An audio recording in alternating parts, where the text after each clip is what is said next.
Viewers, the latest news about Ethiopia and Tigray region is that because in many previous videos I continuously inform you about the situation in Tigray region and because Ethiopian National Defense Forces soldiers are present in many areas of Tigray region, especially in east of Tigray region. And it is being said that intermittent war continue between Tigray Defense Forces and Ethiopian National Defense Forces in many areas of Tigray region. West Tigray spokesman Gabriel Sadik in an interview with DWTV said that the last few days of fighting in Tigray have been a great success.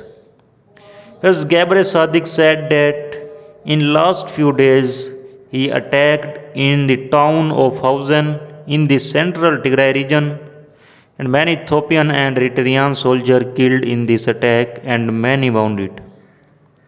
As related to country, he made such a speech with DWTV in an interview.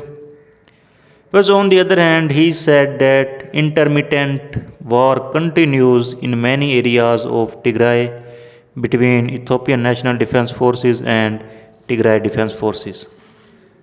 As we saw that war is continued between Ethiopia and Tigray and several hundreds people killed from both sides in this war. And now a guerrilla war is continued between Ethiopian National Defense Forces and Tigray Defense Forces.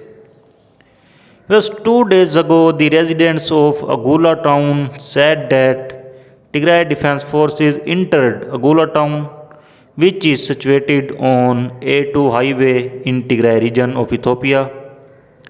Because according to some residents, Tigray Defense Forces entered Agula town for short period of time and they left afterwards.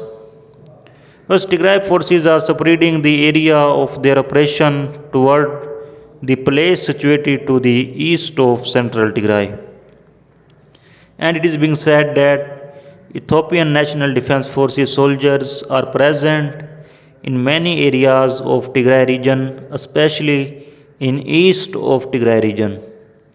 And now a guerrilla war is continued between Tigray Defense Forces and Ethiopian National Defense Forces soldiers in many areas of Tigray region, especially in east of Tigray region. So we were this latest update about Ethiopia Tigray crisis. Thanks for watching.